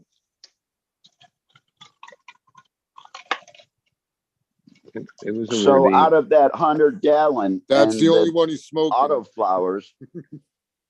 What did you get out of it Probably besides 11 Autoflowers? 1 probably a gram per total of gallon. about 3/4 of a pound of weed overall, and maybe some for make some hash or whatever. Out of 100-gallon next to it with 3 pocket pussies in it, that yielded like 2.5 pounds of regular, you know. But those were like 12 foot tall. Do you know how hard it is not to laugh like an idiot at work when I'm listening to the replays and you guys are talking about pocket pussies and shit? Like, oh my God. That shit is too funny. It was one of the best ones that he sent me. So there's no comparison. If on I ever that, find like, pocket pussy at somewhere in Michigan, I'm buying that shit. well, it's papaya runt. That's good. That's what Pocket it is. pussy. It's It's that pee-pee. And there's a strain and a breeder. I think it's sold out, but last year it's a woman that bred it and named it. Pocket pussy. Oh no, I was thinking of Heaven's or God's pussy. Wasn't that like a TGA strain? No, that's Yeah. what Green bicycles. yeah. He won the Cool. cup from underneath sub with it. God, it's supposed to be Cortex. That's what it was. So I guess yeah, in a way, yeah, TGA bred it. He renamed it, I guess. Right.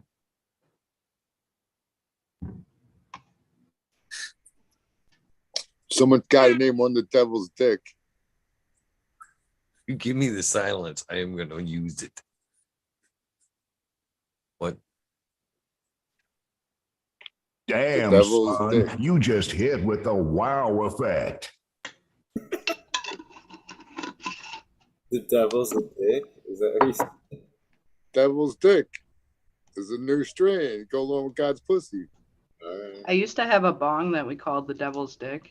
It was long and red, and it made you choke every time. So And we you make love choke sucking the on it? Devil's Dick. No, I actually hated that fucking bong, but it was great when people would come over and be like, "You want to suck the devil's dick?" And they'd look at you like, "What?" And then you show it to them, and then they get excited until they'd hit it, and within one hit, they'd fucking choke on that shit. Cough up a lung.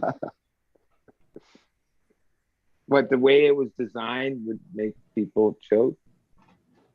Yeah, because they would like to sit there and pull on it and think that they weren't really like getting a big hit, like it wasn't filling up, and then all of a sudden they'd pull the bowl out and take a huge fucking hit, and it'd be way too much, and they'd all choke like bitches.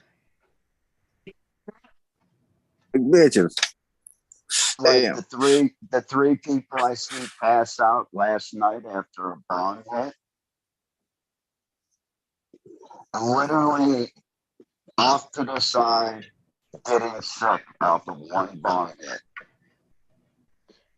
Of what kind of weed though? Not the Thai weed, right? No, it was imported. But Was it Autoflower? it could have been. It could have been, That actually. would be understandable. But, you know, when, like I was saying, you know, the Thai weed is 7 to maybe 11% THC. And then you hit something that is 30% THC.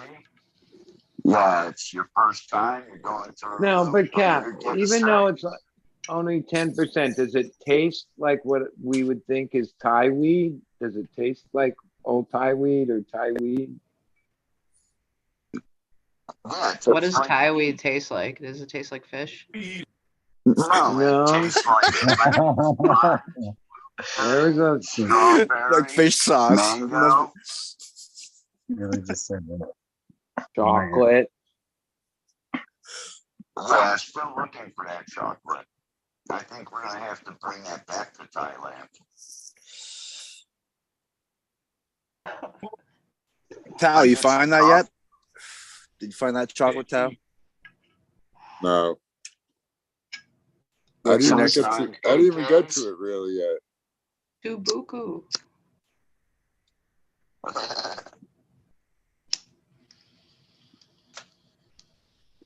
You stupid. Oh, believe me, the girls here don't say that.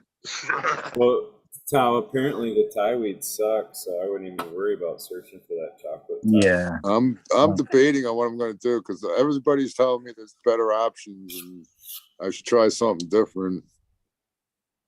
When you're looking We're probably gonna be for struggling my with ex this girl. when you want weed that tastes, that has a taste, come to the equator and find your strains there. That's where all your flavors are at. Why do The you say potency's that? all up north. I want weed that tastes like tacos. Why? I don't know. Just because I haven't That- had it. What kind of It taco? would taste like chicken soup. All the tacos have. You could American have chicken tacos? tacos. No, that's just wrong. But you could have like a steak and lime flavored weed. Or I don't know. fajitas. Pink crystal taco. Fajitas. You go have them. Fajitas. It tastes like tacos. Yes. Once upon a time. Once upon a time. I can't even fucking remember the name of it right now. I I'm a can't either, taco but it's the lover. one we smoked. It's the one you smoked with me when we met out at the Vehicle City Social. Right now, my memory's been terrible. Like, at least It's right from now. Ethos too, and I can't think of the name of it. Oh, was it?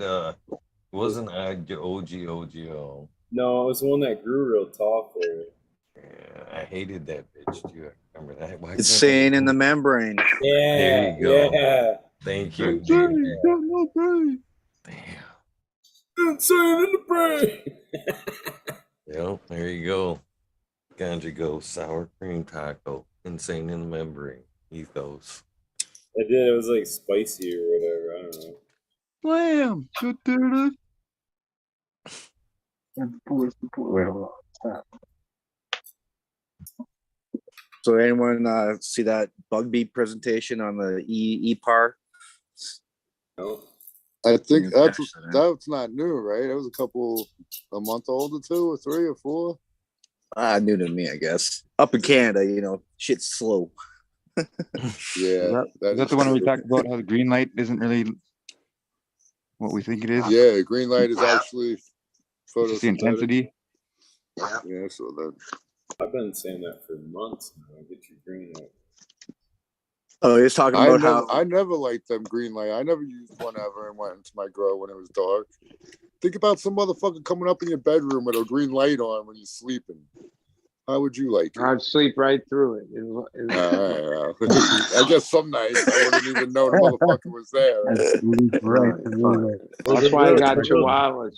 That's why I have a chihuahua. That's why he wakes up with a slippery butthole sometimes, and he's like, "What the fuck happened? Why is there this green light on again?"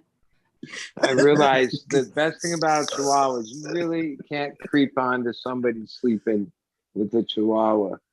That's their main purpose in life, is not like you get crept on. To freak out. Yeah, they freak out when somebody's walks in the room, or if something happens, if something falls off the wall, or They're always like, even if they're asleep, they're got one eye open. It's skitsy, huh? yeah. Good shit. That's what Dorby's for. The real takeaway was the intensity of light is what mattered at night, like not the. That's why everybody's always like, well, what about the full moon? Well, the full moon's like a fucking half a millimole or some shit of light. It's not, it doesn't hit that threshold to trigger them into total synthetic activity. Well, okay. I have it in there for the rare occasion. So it's rare, but I have like a green light bulb overhead in each of my rooms on a switch. That's the light isn't very much at all overall. It's not bright, it's not strong, it's barely any light. That's right? the reason why the green works so good, is because we can see green better than any other color. So even though the intensity is the same, you can have it at a much lower intensity and still be able to see. So why aren't all the lights green in school? Because it means go. Stupid, Tal. That's why. I know. I know that back when they used to have like mental hospitals, well, they still have them, but they used to have what they call the green room, and it was basically a padded room, but a Very pale shade of green, right? And even why the first time that drug that's popular now that people do, ketamine, first came around, and it was like in Playboy, like in the 70s, it was nicknamed green, right?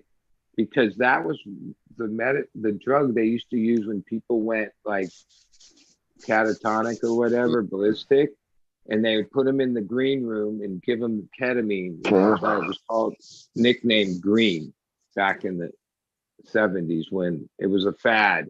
Then it went away for like 20, 30 years, and then it came back stronger than ever. K-holes. Well, there's a lot of different colors that affect us like that. I think they use that shit in hospitals too, like green, like the color of the recovery rooms, like the wall. Institutional. Yeah, I mean, I think actually orange. think I think that orange they is have, supposed like, to affect your hunger and shit. That's why restaurants will science. put orange on the walls. Yep, and candy. The advertisers know all about that. Yellow and red, too. Yellow makes you full or makes you think you're done, like you need to go. Green M&Ms make you horny. That's true though. But back to this light thing, I would go into my grow rooms and I'd flip on the ceiling light. I didn't make it a point to go into my grow rooms at nighttime all the time. But if I had to run in to replace a pump or check on something, I turn that light on. I never had any problems. Was it like lightning? Because the lightning, it lights up the whole fucking sky for a second. But if you leave that shit on, it could be harmful. Yeah. Captain, your mic is sounding weird. Yeah, I thought it was just my side, but fuzzy, man. If you hear it too, fuzzy. Yeah, it's like you're distant and kind of echoey. Okay, well, it's probably because of these headphones, and on StreamYard, they're better than the other ones, so I'll flip over to those. Thanks for You coming. sound like you have a tracheotomy. Yeah, like you're talking That's through an good electronic description. device. It's like, I'm trying to talk to you guys right now. I'd rather have a bottle in front of me than a Coming front on the right at bottom. us. Can't even do it. There's one kid, the dude on South Park. Yeah, I exactly. want the knife.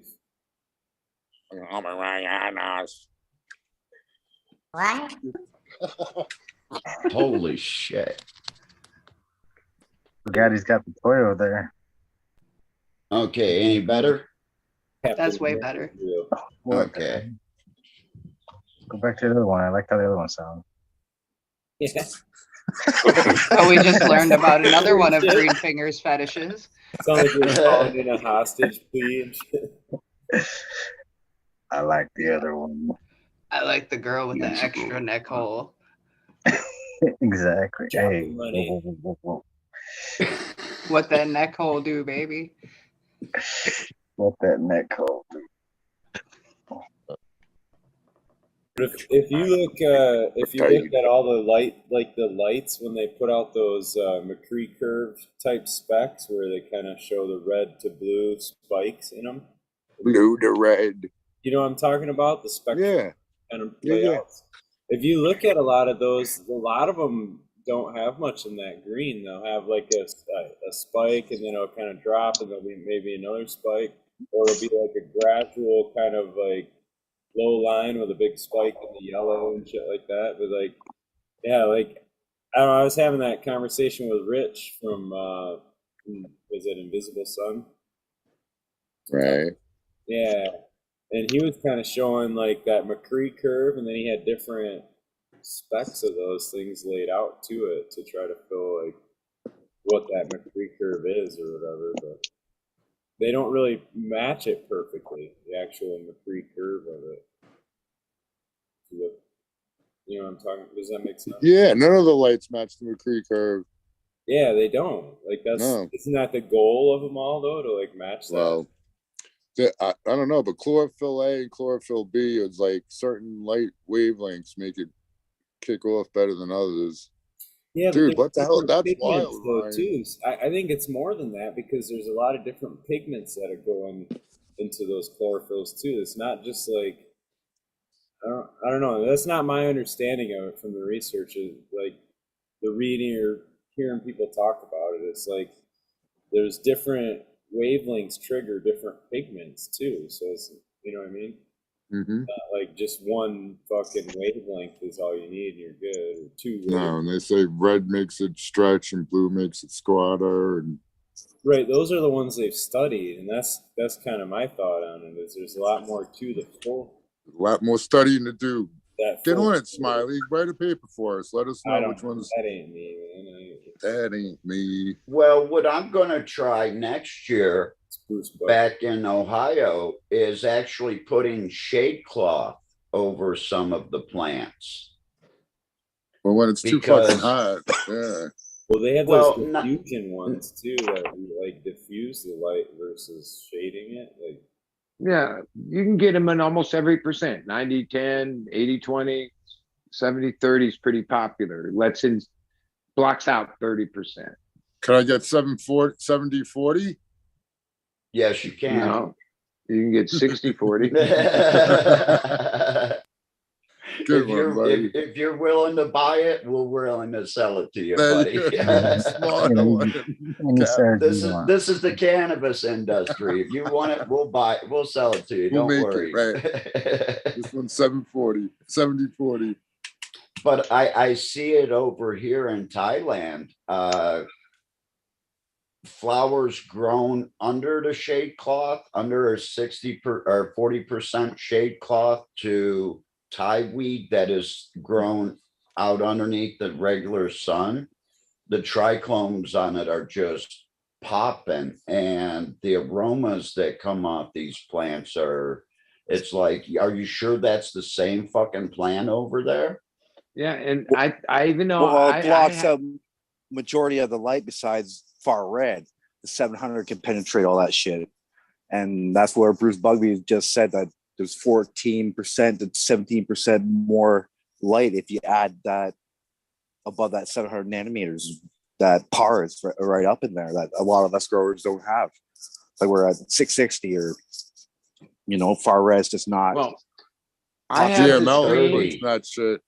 Well, and the 4x4s, but I haven't put up the structure to do it. But the reasoning that I'm doing it is because my bigger tops a lot of times end up with bud rot in the center. And I can almost see it, how it happens, because I have like early morning marine layer. Sometimes it's a little bit damp and wet. And like when it burns off in like 15 minutes, it'll go from that to sunny hot, where the sun you almost can see the steam coming out of it as it transitions. And I think if I had it under shade cloth, it would prevent that heat with that moisture. From locking it makes in and shit. Yeah. That's usually what starts the condition where the center of the thing gets mushy and starts to do like bud rot shit. Dude, I'm telling you, I read a thing a long ass time ago. It said fucking spray your plants constantly during the vegetative the whole time. Spray your plants. Then at the end of the season, stop spraying them when it's going to be too wet, and they'll have the capacity to suck up whatever water hits them. Whether or not, I mean, I never did that because I didn't have the plants right outside my door. But it's true. The plants, if you water your plants 2 times a day, once at whatever time you choose, if you're doing the salts anyway, like if you're doing the cocoa core thing, the plants will get used to that shit. Nah, bullshit. That's true, dude. Go. Well, I could say this. Set I've up grown a a few timer to water your different plants 2 times. varieties and things that I guess we would say are leaning sativa, thin leaves, right? Compared to the fat leaf indica varieties, right?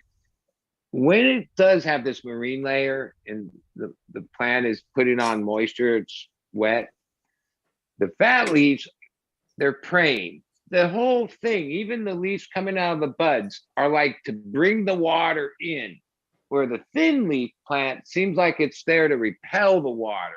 Like sometimes after it's wet, I have to go out there and I shake them to get the loose water off. And I noticed it like the fat leaf ones, holy shit, man, they fucking took in as much water as they could. That's what the whole design of the plant is set up to do. The thin leaf ones, no. They've kind of repelled it. Fuck your It timer, just Kyle. How is it like? I'm going by the fact that the earth boxes, I can sit there and fill those every 3rd day, right? And all of a sudden the plant just will shut down and it won't need water all of a sudden on that 3rd day, and it'll need it to go to a 4th day or 5th day. You know what I mean? Those probably The plant dictates humidity that. or You something. can't just When you control do one of those cocoa core grows with a timer and salts, and you have it on, let's say 6 times a day, it waters those plants. And you skip one day, if you skip that 6 waterings, maybe even 3, them things are all up, dude, depending on how big your container is. That's why I never liked automation. But they'll get used to it. That's like a dry bag. And then if you do it once a day, yeah. they'll be used to getting it once a day. And if he skips a day, he'll probably survive better than if you had him going and more than 6 times there's a day. each week, like I have 50-gallon reservoirs and they drink 50 gallons over so many days. And week 1, 2, that's like an average. Then week 3, 4, they're going to drink more, right? Maybe into 5, but then 6 and 7, it starts to tailor off. Yeah. Where it's like, plant's doing its thing, it's growing, it's getting fatter, but it's taking in less water. For Tao, he's right? a fucking water bird. Right? Like it No, goes the from plant- I might have to change the water at peak, like every 3rd day it's empty at peak. At average, it's probably every 4th day. And then toward the end, that same amount of water will run for 5, 6 days. You still water it every time at the same time every day, though. They just use less. And I don't They go just 6 use less. times. Smiley. They You see, water. It's a different setup than an earth box or soil. It's totally different. Hydroponic and cocoa. Sometimes I unplug the timer and I'll let it go. I'll do a dry back, and it'll at least I can go 1 to maybe 2 days. The 2nd day, it needs water, right? But it can go 1 day without watering. Yeah. Like that's in 10-inch pot, which is basically 3 gallons.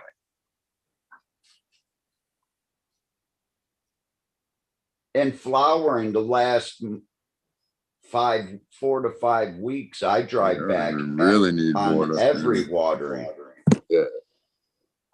And sometimes I found that in the end, especially outside, when they're finishing, that's when I want them to be drier more than wet, or like wet makes for more or bud rot more, because like I lose maybe 10 up to 20% with what is like just so then you stop outdoor. watering And then when nature waters them, they'll be able to suck it up anyway. Like it won't be so bad.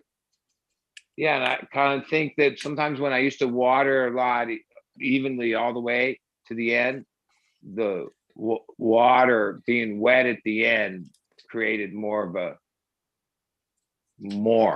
problems than like the root-borne pathogens.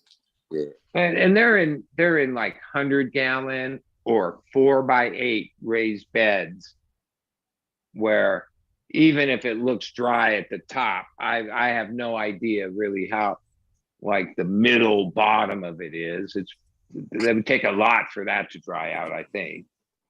So there's always something down with there. these courses that you're taking. Are you finding out like these pathogens are always present, but their populations are controlled by our conditions we give to the plant? Yeah, so I don't know. I was trying to think of where I just heard this, but there was a lady talking about it, how like fusarium, like if you're seeing powdery mildew, she was like, I guarantee you would find fusarium in the soil as well.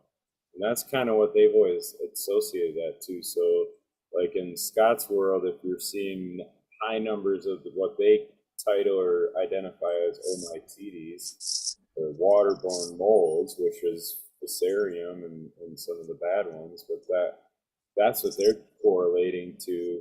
We see a high number of these under the microscope, and the end result in the plant is that it has this illness. You know what I mean?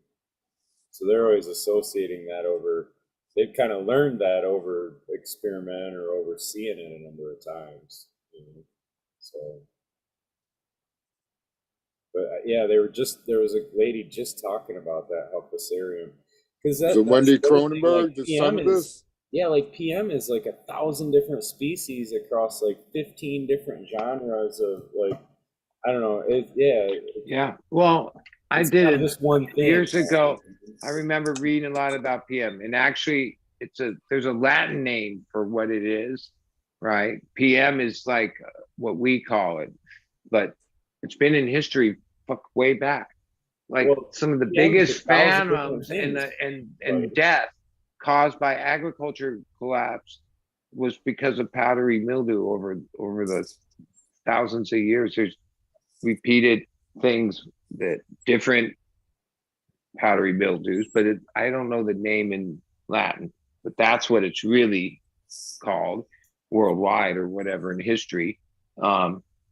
Yeah, it's done some damage. The potato famine in Ireland was that. The banana collapse in the 1800s was that. Different species of it or variety of it.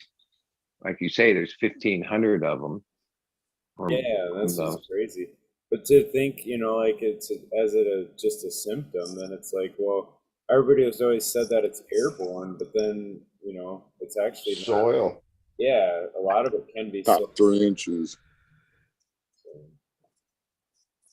But it's also like, okay, but then once it's like up on the plant, and like I remember even when I was just a kid, and we had this certain plants in our backyard that I would have to have my dad every year. This one, I don't remember the name of it, a certain leaf would always get that shit. Like it was like just part of it. You cut it all back for it didn't get on other shit. But like, yeah, I think that when those spores are flying off, and that's what is in the air, that's its sex. Like by the time you see it, that white fuzzy stuff, that's it's like those spores are off to proliferate, right? That's it's like whatever you call it, part of its life cycle. It's breeding or it's spreading. Right. And so that's in the air, right? I mean, because that fuzzy white shit that gets blown off with wind and spreads it or puts it in the air, then I think that both things are probably at work here. You know what I mean? Hate to do it to you boys, but it is that time, and I got unfortunately an early Sunday tomorrow. So it is that time. All right, Eagle. So Buddy Kilowatt, Captain 420, the Major General, Green Fingers, Smiley, Weed Core, Ryan, me, Autoflower. You didn't say much tonight. Peace, man. Peace to all you and Eagle, chat, everyone. Eagle, it's always fucking awesome fucking talking shit with Eagle. You're awesome, Top. And yeah, I'll let you know when I hear from that dude. Right I'm on. so happy. He seems excited. He wants to come check it out. Yeah, so I'll hit you back. Hell yeah. All right, man. Peace out, Just a everybody. heads up to all the panel Okay. before you go. If you're hanging out, Halloween for sure, you have to come with some type of costume, painted face, something. Yeah, hanging out on Halloween. So keep that in mind. Oh, you better wear a cardboard box. Me and Buddy have it covered all the time. We just put a tie-dye on. We're hippies. Yeah. No, I'm always that. So I got to do something different than that. But Hey, Bud's gonna show up with those big black thick rimmed glasses, a pocket protector.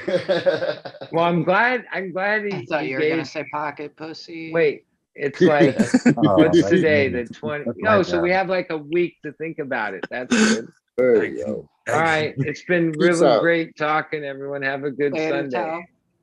I can already see right now. Careful what I wish for.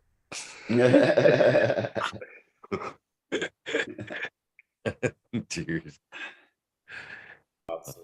Have a good one, guys. Peace out. Peace, Smiley. Later, Smiley. Have a good one, boys. Up to the morning. Chirp in the Peace morning, me out. brother. Till the morning. Have a wonderful day. Next. Everyone, have a good one. Thanks again for another night of entertainment, Eagle. And just to let all know that, yeah, I have been keeping track, and this is actually, even though it's the 0.5 of the episode, it's exactly double my episode on Eagle. Right on. So thank you, and thank you for this anniversary. Thank you, my friend, for still hanging. Robert, Major Autoflower General up there, keep it live in Canada. Anybody else down here? Peace. Peace.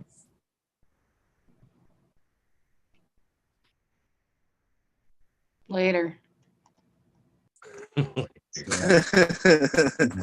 Nice. Later. Simple. Later. All right. Next week, we should have like an early show, man. We'll start giving seeds away like every 15 minutes or every 20 minutes. And we got to light a joint every 20 minutes. We'll keep the standards high. I like it. I'm Maybe. good. 20 minutes. Oh, yeah. Well, we'll send you some weed, Green Fingers. Yeah, you better. Shit. Fuck, man. All right, boys and girls. Chat. Peace. Later. Killing Auto.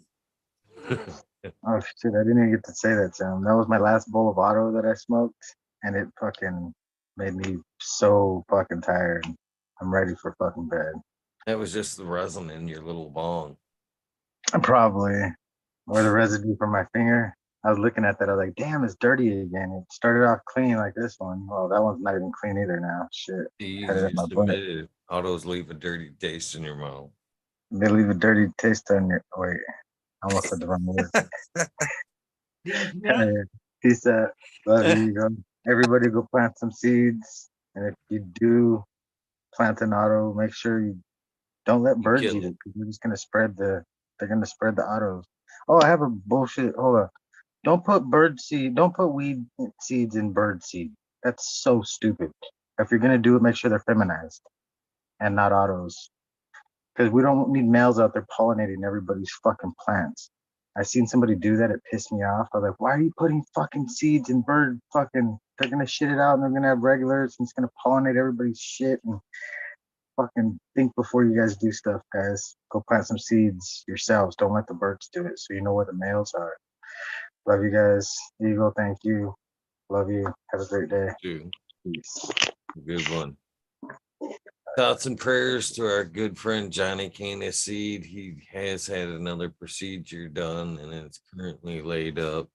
So if you guys would, please send some love and vibes his way. And if you're in the Vegas area and you're able to reach Johnny, please do so and help give him a helping hand. Weed nerds should. With that being said, unfortunately, because I do have an early night or morning, I'm gonna have to pass on the shout outs. But with that being said, you guys know I'm very grateful for each and every one of you that take part in this dream of mine and watch, participate, help get guests, donate your time. It does mean a lot to. With that being said, this is the end of your day, your journey. Please get some rest. If this is the beginning of your day, your journey, please take time out for a little bit of self-love, meditation, and don't forget, do something nice for somebody. Random acts of kindness do save lives. And with that being